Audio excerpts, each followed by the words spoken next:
அந்த எல்லா நிகழ்வுகளையும் அடிப்படை பெஸ்ட் பெர்ஃபார்மன்ஸ் அரோரா சொல்றேன். பிரஜின் அண்ணா அப்படின்னு தோணுது அரோரா. மேஜர் விக்ரம் அவர் எப்போதுமே பெஸ்ட் பெர்ஃபார்மன்ஸ் தவிர நண்பர்கள் அனைவருக்கும் வணக்கம். விஜய் டெலிவிஷன்ல ப்ரோமோ வர மாதிரியே ஜியோ ஹாட் ஸ்டார்லயும் ப்ரோமோ வரும். அந்த மாதிரி வந்திருக்க ஒரு ப்ரோமோவை பத்தி தான் இந்த வீடியோல நம்ம பார்க்க போறோம்.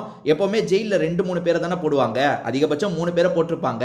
ஆனா ஜெயில இன்னைக்கு 10 பேர் போக போறாங்க.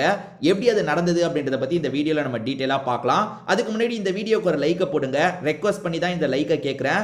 ஏன்னா நீங்க லைக் போட்டீங்கன்னா வீடியோ இன்னும் பூஸ்ட் ஆகும், நிறைய பேர்கிட்ட இந்த வீடியோ கொண்டு போய் காட்டும், நிறைய பேர் பார்ப்பாங்க. அதுக்காக தான் சொல்றேன். இன்னும் லைக் போடாம இருக்கீங்கன்னா ஒரு லைக்கை மட்டும் போட்டு கண்டினியூ பண்ணுங்க. அதே மாதிரி சப்ஸ்கிரைப் பண்ணாம இருக்கீங்கன்னா சப்ஸ்கிரைபும் பண்ணி வச்சுக்கோங்க. பிக் பாஸ் என்ன சொல்றாருன்னா, எப்பவுமே வந்து 2 பேரை செலக்ட் பண்ணுங்கன்னு சொல்லுவாரு. பெஸ்ட் பர்ஃபார்மன்ஸ்னு 2 பேரை செலக்ட் பண்ணுங்கன்னு சொல்லுவாரு. ஆனா இந்த வாட்டி பிக் பாஸ் இருக்கார்ல, மொத்தம் 6 பேரை செலக்ட் பண்ணுங்கன்னு சொல்லிட்டாரு. எல்லாரும் 2 பேரை தான் சொல்லுவாங்க போல. யாருக்கு ஓட்டு அதிகமாக வந்திருக்கோ அந்த 6 பேரை கடைசியில் ஃபில்டர் பண்ணுவாங்க போல. ஒவ்வொருத்தரா வந்து சொல்லிட்டு இருக்காங்க, யார் யார் பேரை சொன்னாங்க, என்ன காரணத்தை சொன்னாங்க அப்படின்றத பத்தி நம்ம பார்த்துருவோம். ஸோ நான் ஒவ்வொரு பேரா சொல்லிட்டு வரேங்க. ஃபர்ஸ்ட் வந்து வினோத் வந்து சொல்றாரு. வினோத் யார் பெஸ்ட்னு சொல்றாருன்னா சாண்ட்ரா தான் பெஸ்ட்னு சொல்றாரு. சாண்ட்ரா எமி ஜாக்சன் ரோல் பண்ணாங்க. ஓரளவுக்கு அந்த அந்த அந்த இங்கிலீஷ்ல ஒரு மாதிரி பேசுறதுலாம் நல்லா தான் பண்ணாங்க. பட் பெருசா எதுவும் பண்ணல. அந்த வாய்ஸ் எல்லாம் மாத்தி பண்ணது நல்லா இருந்தது. பட் பெருசா எதுவும் பண்ண மாதிரி எனக்கு தெரியல. வினோத் சாண்ட்ராவோட பேரை சொல்றாரு.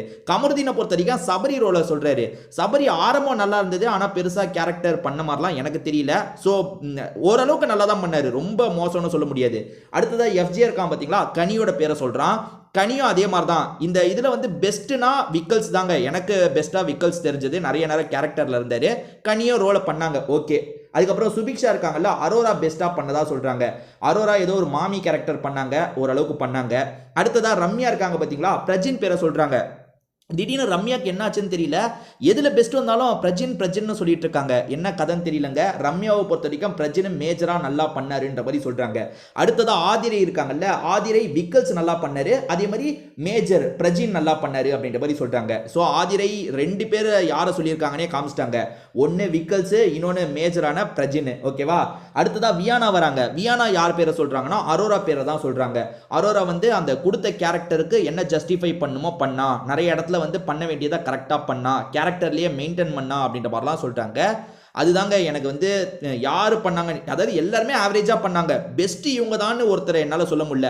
அப்படின்னா எனக்கு தெரிஞ்சு விக்கல்ஸ் தான் ரொம்ப நேரம் கேரக்டரில் அந்த வாய்ஸ் எல்லாம் வந்து எம்ஆர் ராதா மாதிரியே ரொம்ப நேரம் பண்ணிட்டு இருந்தாரு. எனக்கு விக்கல்ஸ் துண்டா தெரியுறாரு. அதே சமயம் திவ்யா கணேஷ் கூட நல்லா தான் பண்ணாங்க. ஆனால் திவ்யா கணேஷ் பேரை யாரும் சொன்ன மாதிரி இல்லை. அதாவது திவ்யா கணேஷ் டாஸ்க்லையும் நல்லா பண்ணாங்க, அதே மாதிரி கேரக்டராகவும் ஓரளவுக்கு பண்ணாங்க. எல்லாருமே ஆவரேஜ் தாங்க. பெஸ்ட்னு யாரையும் என்னால் சொல்ல முடியல. விக்கல்ஸ் பெஸ்ட்டாக பண்ணாங்க. அப்படி பார்த்தா எனக்கு பார்வதி கூட நல்லா பண்ண மாதிரி தான் தெரிஞ்சது. என்னமோ கோவை சார் ரோல் எல்லாம் கரெக்டாக தான் பண்ண மாதிரி இருந்தது. இவனுங்க யாருமே பார்வதி பேரை சொல்லலை, ஏன் எதுக்குன்னு தெரியல. பார்வதியுமே விக்கல்ஸ் பேரை தான் சொல்றாங்க. விக்கல்ஸ் வந்து எது கொடுத்தாலும் கரெக்டாக பண்ணுவான், அதே மாதிரி இந்த வாட்டியும் கரெக்டாக பண்ணான்ட்டு. ஸோ 6 பேரை செலக்ட் பண்ணியிருக்காங்க. யார் விக்ரம், கனி, அதுக்கப்புறம் சாண்ட்ரா, பிரஜின், ஹஸ்பண்டும் ஒய்ஃபும் ஜோடியாக எஸ்கேப் ஆயிட்டாங்க. இதை தாண்டி யாருங்க அந்த இடத்துல யாரு, மொத்தம் 6 பேர். சாண்ட்ரா, பிரஜின், சபரி, அதுக்கப்புறம் வந்து யாரு அரோரா, அதுக்கப்புறம் வந்து விக்ரம். ஓகே, இதில் எனக்கு சபரி மட்டும் வராமல் இருந்திருக்கலாமோன்னு தோணுது. அதே மாதிரி சாண்ட்ராவும் பெஸ்ட்டுலாம் சொல்ல முடியாதுங்க. உங்களுக்கு இந்த 6 பேருமே பெஸ்ட்டுன்றதை ஏற்றுக்கிறீங்களா இல்லையான்றதை சொல்லுங்க. இப்போ இவங்க 6 பேர் தான் பெஸ்ட்டுன்னு தேர்ந்தெடுக்கப்பட்டிருக்காங்கல்ல, மீதி இருக்க 10 பேருமே ஒஸ்ட்ன்ற கணக்கு வந்துடுது. அதாவது இவங்க 6 பேர் பெஸ்ட்னா வீட்டில் இருக்க 10 பேருமே ஒஸ்ட் இல்லை. அந்த ஒஸ்ட்டில் என்னால் வந்து அமித்தை தெளிவாக ஏற்றுக்க முடியும், டவுட்டே வேணாம். அமித் எதுவுமே பெருசாக பண்ணல கேரக்டரில். அதே மாதிரி ஆதிரை பெருசா எதுவுமே பண்ணல.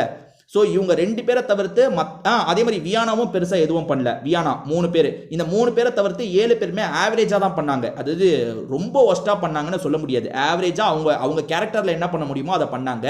3 பேர் தாங்க ரொம்ப ஒஸ்ட்டு. யார் ஆதிரையே, அதுக்கப்புறம் வந்து யார் வியானா ஒஸ்ட்டு. இதை தாண்டி யார் பேர் ரம்யாவும் ஒஸ்ட்டு. 4 பேருங்க. அந்த 10 பேரில் 4 பேர் ஒஸ்ட்டு, மீதி 6 பேர் கொஞ்சம் பரவாயில்ல. பிக் பாஸ் என்ன முடிவு பண்ணிட்டாருன்னா, இன்னைக்கு இந்த ஒஸ்டா தேர்வான 10 பேருமே ஜெயிலுக்கு போக போறீங்கன்னு சொல்லிட்டாரு. 6 பேர் பெஸ்ட்னு முடிவு பண்ணியிருக்காங்கல்ல, இந்த 6 பேர்ல இவங்கெல்லாம் பெஸ்டே கிடையாது, சுமாராக தான் பண்ணாங்கன்னா யாரை சொல்லுவீங்க?